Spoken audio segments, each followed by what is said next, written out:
Elul is a month-long holiday, or Hol month, that marks the end of one Jewish year and helps to transition into the beginning of a new one. Traditionally, it is a month of introspection, contemplation, and personal growth. Untraditionally, or at least less traditionally, Elul Unbound is a digital initiative offering up a wide variety of avenues for experimenting over the course of this month. Sign up to join Elul Unbound's email list and learn more about all of Elul Unbound's offerings by heading to judaismunbound.com/ELUL.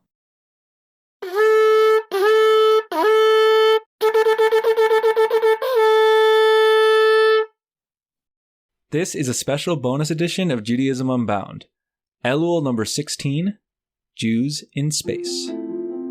Welcome back, everyone. I'm Lex Rofberg. And I'm Wendy Bernstein-Lash. And we are here with another mini episode, bonus episode of Judaism Unbound, where we look at the month of Elul, that incredible final month of the Jewish year that leads into the next year. And we mentioned last week that this is a month that has deep resonances in the flow of Jewish time, which is to say the Shemitah year, this year of release that comes every 7 years, closes with the month of Elul. And so it's kind of a chance to take a moment and consciously close that Shemitah year and enter into the next one. So that's what we talked about in our last mini episode, number 15, which you should totally check out if you haven't yet. But this is our next one, and we're focusing not so much on time, but on space. And so we have a bunch of ideas about what our relationship to particular spaces might be this month. But Wendy, I kind of would like to start off with you. What are you thinking about on the front of space or Jewish space as we kick off this month of Elul today? I've been thinking a lot about space because, as you know, we do talk about Judaism as being cathedral in time, and there's been a lot written about that. And we want to elevate Judaism as space and how we create space and how space affects us.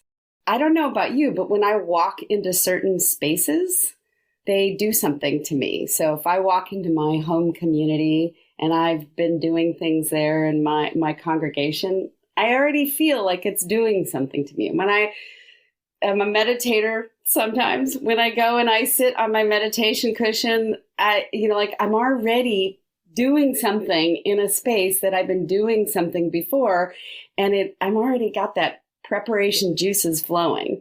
It's funny, I was reading something, and there's this new field of neuroarchitecture and how we design buildings so that people feel different in them. You know, we think about cathedrals, but we design our homes, we design our cars, we design all sorts of spaces so that we feel a certain way in them, and we want to elevate that.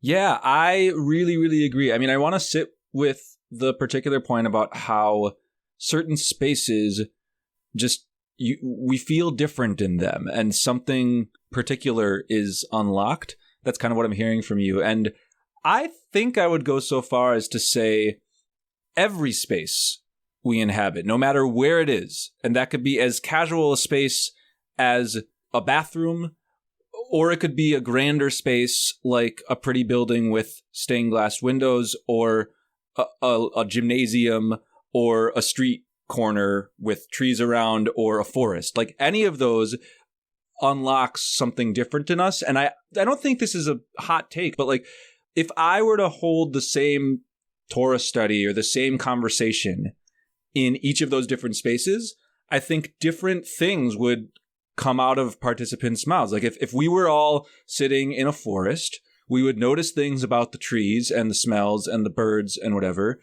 that would impact the kinds of things we're thinking about, and therefore the kinds of learning that we do together. And if we do that in a synagogue building, and if we do that in a JCC, and if we do that at a random street corner, or at a carefully chosen street corner, or at a mall, or at wherever, all of those, we're going to notice something in the corner of our eye, and that ties to this Jewish idea that we're talking about. And so I want to take space seriously. I want us to really think about, like, what spaces are we inhabiting? And might they actually all be special already, and we just didn't notice? Like, there's that moment in Genesis where Jacob says, like, oh, wow, this space was holy and I didn't even realize it. And he says that because he literally like encounters God directly there. And he had no idea that this was a special place, but apparently God's there. So must be special. Like, I kind of orient to every space that way, or I strive to. Like, what's the Torah of my office? What's the Torah of the kitchen? What's the Torah of the front yard? What's the Torah of the hallway in an apartment building? All of those are unique spaces, and it's a little overwhelming to think about what it would be like to walk around all day and be like, oh my gosh, how can I be inspired by that door over there, or by that stop sign on the street, or whatever? But if we try to, we might be able to. I want to add one little piece of all the spaces that you described, because this is the world that I work in a lot, is the inner space. So it's like we're traveling around with a space that we can cultivate and have cultivated that shows up in all of these places. And I think Elul is really a month of cultivating that inner space. So whatever space you navigate, you've got your Elul orientation happening. And where we show up, who we show up with, what the spaces are like, they do inform, they percolate, we marinate in them. And what would it be like to create a Elul space, a space in your home, in your car, on your way, where you allow yourself to be more present, to be in this on-ramp, off-ramp. I will use one more metaphor that's not automobile car-centric, but just threshold space, right? So we're crossing from one place to another. And to let us know about it, because I can create my Elul space, my little Elul altar, but it's going to look different from Lex's, which I'm sure is going to have sports in it. Yeah, I think that you're bringing up some really important points.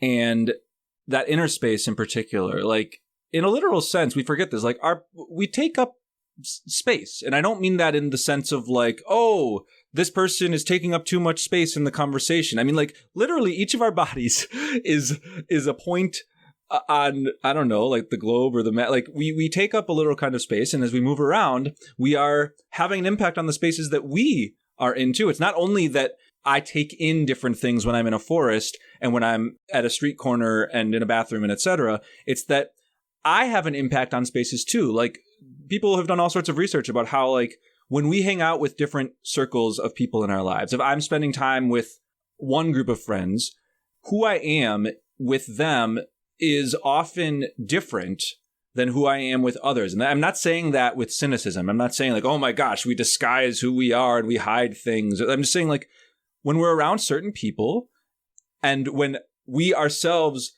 are asserting, I don't want to say like our influence, it's not that we're causing a problem, but when we are there with other people, we have sort of a group sense of self or like group norms or whatever, if it's a group that regularly spends time together, and who we are in those spaces is affected. And so, yeah, the inner space plays a really big role. Like, I do also want to think about some of those external spaces, though, because I am excited about engaging with spaces in new ways this month. Like, I'm looking to be practical personally. Like, I want to actually feel at the end of this month that I have grown through my relationship to spaces. And I've been thinking about this a lot.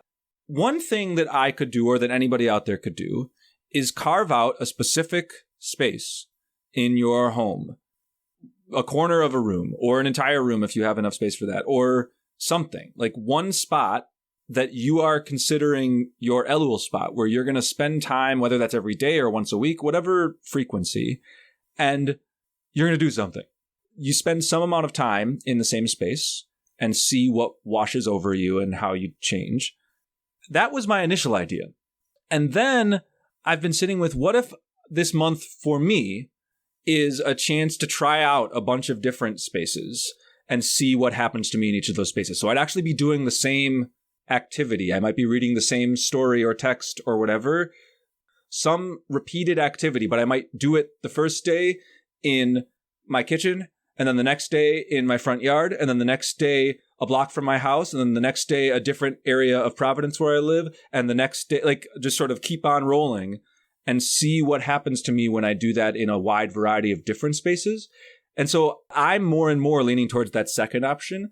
But I'm curious because I think that you came up with the idea when we were talking, Wendy, for that first option where you carve out a specific space in your home, or even if it's not in your home, somewhere that you can get to regularly that sort of informs your Elul experience and that you visit regularly.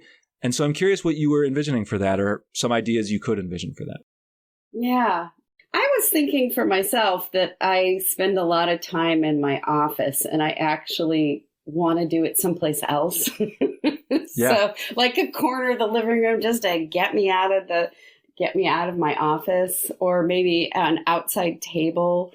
I feel really drawn to the natural world and, like taking a walk and seeing, what speaks to me, or cleaning out my garage and seeing what speaks to me. I just did it this weekend. It's like, oh, there's some cool stuff that speaks to me. So that, that's okay too. It doesn't have to be natural, and it doesn't have to be something new. It can be a refound something, but we don't even have to know why it's speaking to us. Like to be able to say, oh, there's something here, and let it percolate and see, is there a reason why I want to put this in my Elul space that is not apparent to me initially. I will also say that as somebody who's training to be a Jewish Studio Project creative facilitator, which we're going to be plugging some of the Jewish Studio Project offerings in Elul, art supplies, I'm just finding my newfound artist in there, and a refound artist, creative, and just putting some making messy art in a space. Lots of options. When we also think about space, we think about spaciousness. Mm-hmm. And for some of you, it might be what you remove, what you say, I'm not going to have in this space. I'm going to clear something out instead of what you're going to put in. Also wonderful. Yeah, I love that tie to spaciousness. You're a great chavruta because you unlock corners of these themes that we talk about that I really wasn't thinking about. But yeah, there's a literal linguistic connection between space, just, locations, and spaciousness, like the idea of making space or carving out space, whether that's for others or for you. I'm into that. I want to sort of explain something that I've done a couple times in this conversation, which I think might be counterintuitive, which is I've been listing off various spaces that one might find sacredness in this month. And I've said, forest, street corner, bathroom, kitchen. I've put sort of mundane places. And that's a really critical thing for me. It's not trivial. For me, one of my ongoing spiritual practices of the last few years has been to specifically sort of eliminate distinctions between spaces that we see as special and elevated and whatever, like pretty spaces, beautiful places where you can see mountains and trees and whatever, all of that. I love all of that. And there's a part of me that feels different for sure in beautiful spaces, whether they're outdoor beautiful spaces or even sometimes inside beautiful spaces. But I think there's a muscle that we need to exercise in ourselves, which is to find the stuff that we encounter all the time that's really fantastic and special. And I would use the word sacred. Not everybody would use that word. If you were to think through the steps of making coffee in the morning, and you'd be like, Lex, you, when having the choice between Maxwell House and Folgers at the grocery store, you sometimes go Maxwell House because it reminds you of the Maxwell House Haggadah, which is a Passover thing with lots of Jewish history.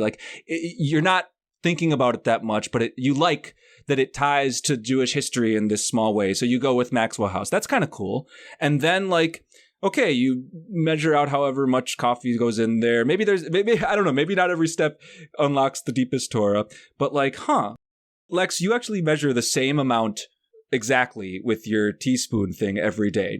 Maybe not everybody does that. I do. I actually have a little spoon that lives in the container, and I have the same amount of coffee that goes into the maker each day. And I have this routine, and that routine kicks off my day, and it provides a sense of regularness or normalcy. When I as we record this, it was recently a fast day, and so I didn't make coffee that day. And I found I'm not starting off my day with this like regular regimented thing that I always do. And I actually feel kind of thrown off. It's not that I wasn't drinking the coffee. Like I'm fine without caffeine. It doesn't bother me that much. But what I'm getting at is that there's things we do in our lives that actually might be deeper and more thoughtful when we think about it, but we tend not to think about it. So like, is there Torah in like the parking space that you have reserved in your apartment garage? Is there something about the walk you do every day and how you listen to the same things or different things? Like what is that? Like, I'm excited this month to try and unlock a few more of those things that actually are special about my everyday spaces that I haven't noticed before. And so I'm kind of feeling this need to push people, like, don't necessarily find the most beautiful park a block from you. If that's what you feel called to do, I'm not going to stop you. But it might be the grimy backyard that you don't think of as particularly pretty. The grass is overgrown. Maybe if you hang out there a little bit, there will be something that you find. I was on a meditation retreat once, and I was really drawn to the compost pile. We had to go and meditate. It was so sacred and holy, even though it smelled. And it's just a reminder of that. Like, what would it be like to go to the garbage dump? You know, the divine, the sacred is here. What is showing up? I think it's wonderful for us to remember that the sacred is anywhere that we can bring the sacred in. And maybe what is the scariest to you or the most challenging to you is a great thing to try out this Elul. And the other thing is, I just got this Lex hot take, which is... No, it's not a Lex hot take. Right, it's a Wendy hot take. It's a Wendy hot take, but it's what we're doing is we're being in Hevruta with space. So we're letting the space open us up in a way that we wouldn't have if we were just kind of buzzing through it. Yeah, and we're also, because for me, Chavruta it's always got to be both directional or multi-directional. We're also kind of activating the space. It's not that the space necessarily already was the sacred. It's that like we're deciding to find the awesome, spicy, magical, cool meaning in that space. And in doing so, we're actually kind of creating that meaning. It also reminds me, we talked a little bit before the podcast about, land acknowledgement and how we can help bring attention to the sacredness of the land that we're all on, that we call something, but the native people that were here had a different name for it. And especially if those native people are no longer around, to be able to honor that legacy of what the land was to them. I live on unceded Ramaytush Ohlone land, and a lot of times when I'm leading meditations or doing things, I do a land acknowledgement. And it's not even my heritage, but or maybe because it isn't my heritage, and I'm a white-bodied person, it's really important to be able to say this land was sacred and is sacred. There's a longer lineage than kind of just what's in my memory and my experience that I want to actually elevate.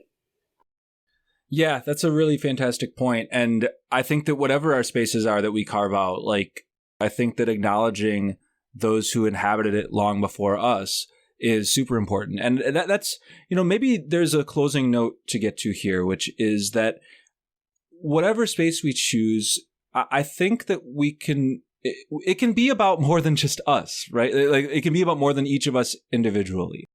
The ways that our cities are laid out, the ways that our Jewish communities are laid out, to notice where the city has invested resources and where they haven't, and how that correlates with where the wealthier inhabitants are and where the less well-off are, and often where the white folks are on the one hand and where non-white folks are. Like, to have that color our relationship with space too this month. I was inspired, like, what could I do that would really be different? And it's like, I'm going to take my shofar and go to some public places and just blow it and see if people ask me about it, and to kind of see how it transforms us doing this practice that I usually only do in specifically Jewish spaces or in my house, and do it out in the public and see what happens. I love that so much.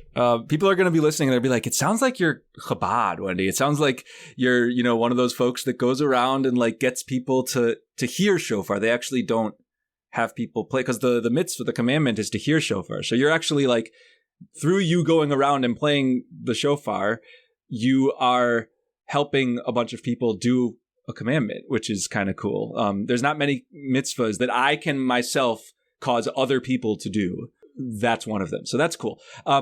Thank you always, Wendy, for bringing your Torah to this podcast. We're going to close this out. And as a reminder, as Elul begins today, which is super exciting, you haven't missed any of the month of Elul, so don't feel like, oh my gosh, it's Elul, it's the second episode of this year, like I must have missed the boat. No, we scheduled it so the second one comes out right as Elul begins. You can come to all of our Zoom gatherings. You can sign up for our emails. All of that information is at judaismunbound.com/Elul, E-L-U-L. And we hope that you will hang out with us this month, whether that's sort of in real time hanging out in Zoom or not in real time through emails and etc. All the things that we're sending out, if you can engage in them. We love, love, love when you do that. And we love when you're in touch with us, which you can do via Elul, E-L-U-L, at judaismunbound.com. If you have ideas for what this month could look like, if you want to share the space that you're carving out in your house or how you're doing this ritual we recommended, all of that is great. And so we're going to close things out with that. This has been Judaism Unbound.